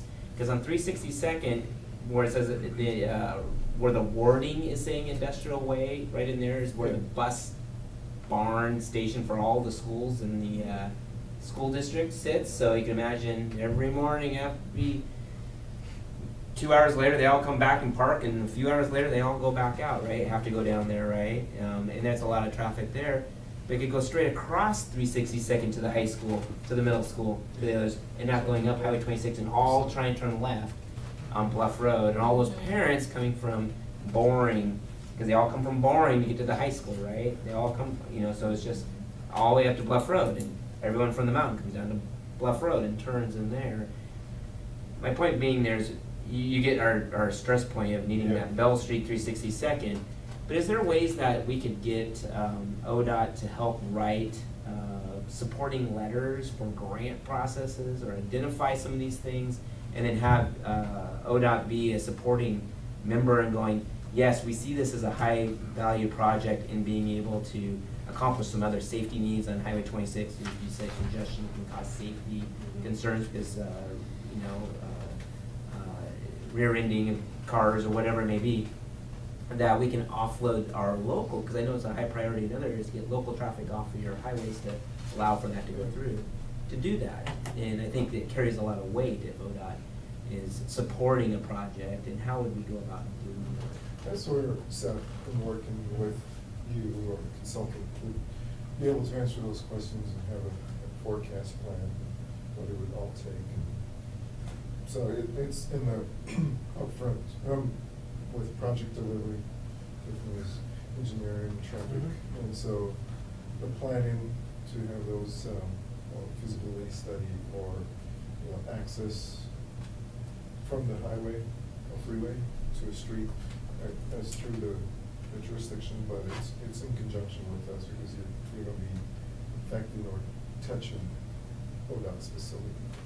So both have to work together. But it sounds like there's already, I don't know how far along, but there's discussion about how to move forward in looking at traffic situations in Sandy through the TSP process. Yeah, I mean, we're gonna have to. It's funny, we cross-laminated timber CLTs, like such a big craze right now, right? Yeah. And so, they, you know, so if you attract a manufacturer like that, there's economic development dollars that can go to help transportation systems. But how in the heck are we gonna go get a manufacturer to come in when their only access point, you gotta go through Fred Meyer's and 362nd to get there. So that's where it becomes very difficult for our community. Transportation and access, it's huge. Huge. Yeah. It's huge. Yeah. Anyone else for any good of the cause? Do either of you live in this part of? You don't live in Sandy, it's a great place to live. Other Traffic than- really other isn't than that bad. I was supposed to go to the basketball game over here at Sandy High School. Oh. Yeah? And my daughter got sick today, so she's Oh, not. That was okay. a problem. Yeah. We have an amazing high school. It's a I really top notch. haven't seen the new one. Oh, So since it- it's a very nice building, and that's why we have a lot of people wanting to live in Sandy. Yeah. You know, we have a good school system, and Yeah. we have the best internet in the country. That's right. You gotta plug that every time I get. We're a not, chance. we're not playing that up either, we're joking about that. Yeah, yeah. Lowest cost, best internet. But, you know, so we are a top growing city, and so with that comes growth, and so we need a good partner with ODOT as it comes through, right through the center of our town. And how do we cross? Because that's a big concern of mine too, is you're getting that whole division of the community. We talk about community, not just a city, but a community, like, you know, as we relate with our neighbors, if our Sandyites, you know, whatever, as we try to cross that dangerous highway, it gets wide. As a runner, I'm trying to cross and it's playing Frogger, right? Because it just kind of, because you have to go so far to get to another light or whatever to get an actual crosswalk. And so they're like, oh, breaking it, you know, and then you're sitting there, that's why I'm saying it's.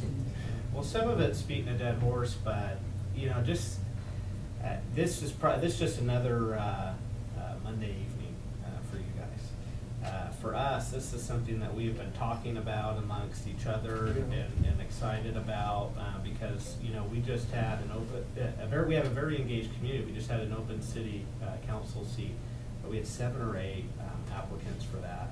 And one of our questions was, what's the top, what are the top issues facing Sandy that you want to deal with? Every single one of them started with traffic and transportation. And I want to thank Representative Anna Williams for coming. And I mean, we invited our representative who's in Salem and has a full schedule. I mean, that's kind of how important this meeting was to us. And poor Amy in your office getting all these emails from you.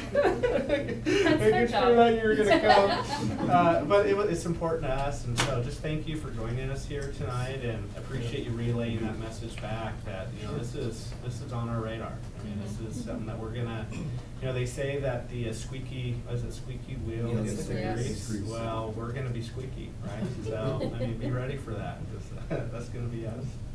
And thank your families as well too for letting you spend some time. Oh, yeah, I don't do many night meetings, so this is cool. Well, I sure hope you would have had to miss the basketball game. And you still go to the basketball game and tell your daughter how great it was. Not if you don't mind. Thank you for coming, it was very informative. You're welcome. Yeah, sorry we didn't have everyone here to. That's okay, appreciate the information that you did have, Yeah. so thank you for that. At least we didn't get snowed out. I was wondering if I could I was wondering if this was even gonna happen. We came out on 84. There's so many trucks parked up because they can't go through the village. Yeah, Did is you it have still any- closed at exit 17? Must be. It was a semi or a diesel truck that. Sure. Spill.